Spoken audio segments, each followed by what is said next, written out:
Breaking చూస్తున్నాం. TPCC కార్యవర్గానికి Congress high command green signal ఇచ్చింది. 27 మందికి ఉపాధ్యక్షులుగా కాంగ్రెస్ అవకాశం ఇచ్చింది. జనరల్ సెక్రటరీలుగా 69 మందికి ఛాన్స్ కల్పించింది. అన్ని సామాజిక వర్గాలకు పీసీసీలో చోటు కల్పించింది రేవంత్ సర్కార్. కార్యవర్గంలో ఎంపీ, 5 ఎమ్మెల్యేలు, 2 ఎమ్మెల్సీలకు ఛాన్స్ దక్కింది. ఇక కార్యవర్గంలో ఎంపీ రఘువీర్ రెడ్డి, ఎమ్మెల్యేలు నాయిని రాజేందర్ రెడ్డి, వంశీకృష్ణ ఉన్నారు. ఇక ఇదే అంశానికి సంబంధించి ఫుల్ డీటెయిల్స్ మా స్పెషల్ కరెస్పాండెంట్ సునీల్ అందిస్తారు. సునీల్, పిసిసి కార్యవర్గాన్ని ప్రకటించారు. ఈసారి కార్యవర్గం జంబో కార్యవర్గం అనే చెప్పాలి. ఇప్పటికే పిసిసికి సంబంధించి విడతల వారీగా ప్రకటిస్తున్నారు. మొదట ఇటు పిసిసిలో పొలిటికల్ అఫైర్స్ కమిటీని ప్రకటించారు. ఆ తర్వాత గతంలో ఎప్పుడూ లేని విధంగా సీనియర్లతో ఒక కమిటీ వేశారు. ఆ కమిటీని ప్రకటించారు. ఇప్పుడు ఉపాధ్యక్షులు, అదేవిధంగా ప్రధాన కార్యదర్శులను ప్రకటించారు. ఈ దాదాపు గతంలో ఎప్పుడూ లేని విధంగా 27 మంది ఉపాధ్యక్షులను నియమించారు. ఇక 69 మంది ప్రధాన కార్యదర్శులను నియామకం చేస్తూ ఏఐసిసి జాతీయ ప్రధాన కార్యదర్శి కేసీ వేణుగోపాల్ రాత్రి కార్యవర్గాన్ని అయితే ప్రకటించారు. ఇందులో ఉపాధ్యక్షుడిగా ఎంపీ రఘువీర్ రెడ్డికి అవకాశం కల్పించారు.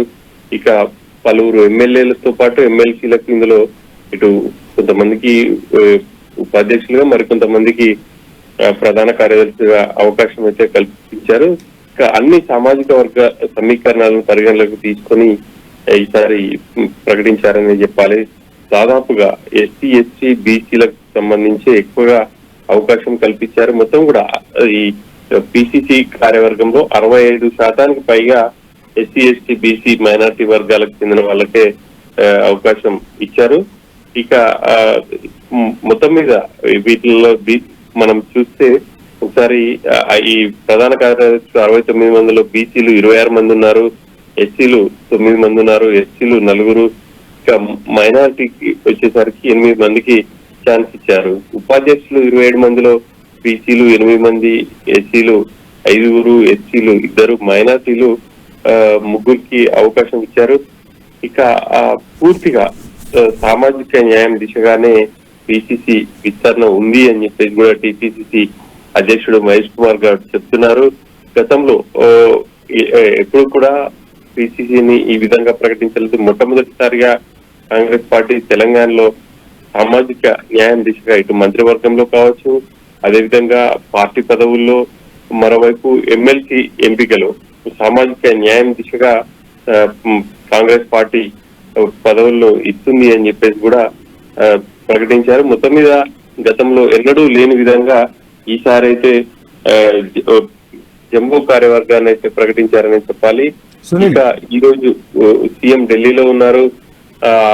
ఏసీ అధ్యక్షుడు మల్లికార్జున ఖర్గేతో భేటీ కాబోతున్నారు. ఆ తర్వాత ఇప్పటికే మంత్రివర్గంలో 3 కొత్త వాళ్ళని తీసుకున్నారు కాబట్టి ఆ పదవులకు సంబంధించి కూడా డిస్కస్ చేయబోతున్నట్టు తెలుస్తుంది. ఆ తర్వాత కొత్త వాళ్ళకి ఏ శాఖలు అప్పగిస్తారనేది ఏఐసిసి నుంచి కావచ్చు, లేకపోతే ఇక్కడి నుంచి ఉత్తర్వులు వెలువడే అవకాశం ఉంది.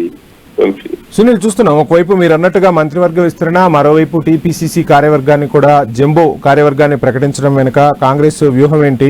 మొత్తంగా చూస్తున్నాం కాంగ్రెస్ అధిష్టానం మొదటి నుంచి చెప్తుంది. సీఎం రేవంత్ రెడ్డి కూడా సోషల్ ఇంజనీరింగ్ నినాదంతో ముందుకు వెళ్తున్నారు. సో ఆ నినాదాన్ని ప్రజల్లోకి బలంగా తీసుకెళ్లే ప్రయత్నం కాంగ్రెస్ చేస్తుందనుకోవచ్చా? కులగణన మొట్టమొదటిసారిగా తెలంగాణలో చేపట్టారు.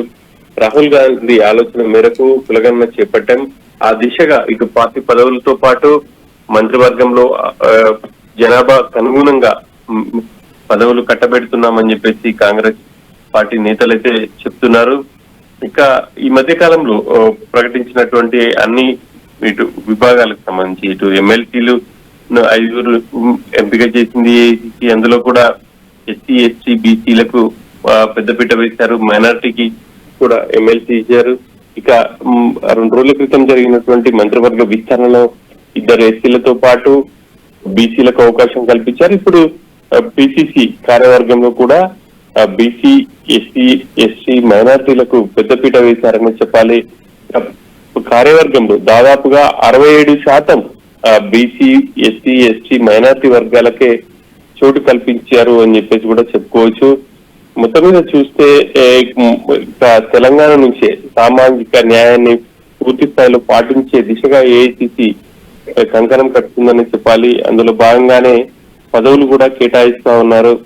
ఇక ఎవరు ఊహించని విధంగా ఈ ఏఐసిసి యొక్క ప్రయత్నం అయితే చేస్తుంది. గతంలో ఎప్పుడు కూడా ఇట్లాంటి పరిస్థితి ఉండేది కాదు. కార్యవర్గాన్ని ప్రకటించినప్పుడు కూడా పెద్ద ఎత్తున విమర్శలు కావచ్చు, తమకు పదవులు దక్కలేదని ఉండేది. కానీ ఈసారి అటువంటి వాటికి అవకాశం లేకుండా ఏఐసిసి వ్యూహాత్మకంగా ముందుకు వెళ్తుందనే చెప్పుకోవచ్చు. Thank you Sunil.